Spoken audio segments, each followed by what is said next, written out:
தனுஷ் ஒரு short and ஃப்ரைடா German மொழியில அடுத்தவங்க கஷ்டத்தை பார்த்து சிரிக்கிற சேடஸ்ட்னு அர்த்தம்னு நயன்தாரா வந்திருக்காங்க. அது மட்டும் இல்ல, உங்க அப்பா ப்ரொடியூசர், உங்க அண்ணன் டைரக்டர், அந்த பின்புலத்துல இருந்து வந்த நீ, ஆனா நான் தனியாளா ஜெயிச்சிருக்கேன், என்னோட இமோஷன்ஸோட விளையாடாத, நமர்ச்சிவாயா வாழு வாழ வீடு எண்ணம் போல் வாழ்க்கைன்னு ஊருக்கு தான் உபதேசம், உள்ளுக்குள்ள ரொம்ப மோசமான ஆளு அப்படின்னு சொல்லியிருக்காங்க. இதுக்கெல்லாம் என்ன காரணம் தெரியுமா?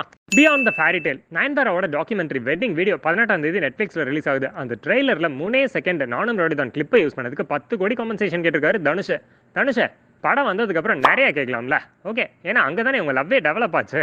தனுஷ் தரப்புல இருந்து என்ன சொல்றாங்க அப்படின்னா, படத்தை 3-4 கோடியில் எடுக்கிறேன்னு சொல்லிட்டு 10-12 கோடிக்கு மேல பட்ஜெட் இழுத்து விட்டாரு நானும் ரவுடிதானுக்கு. அப்ப இருந்தே நயன்தாராக்கும் தனுஷ்க்கும் ஒரு கோல்டு வார் போய்கிட்டே இருந்துச்சு.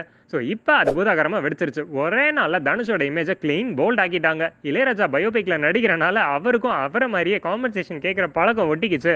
அவர் ரொம்ப மோசமான ஆளு அப்படி இப்படின்னு சொல்லியிருக்காங்க. இதுக்கு தனுஷ் தரப்புல இருந்து என்ன பதில் கொடுக்க போறாங்கிறத பொறுத்து இருந்து பார்க்கலாம். நமக்கு அன்பு தராங்களா, நம்ம டபுளா அன்பு திருப்பி தருவோம். நமக்கு வெறுப்பு தராங்களா, நம்ம அன்பையே திருப்பி தருவோம்.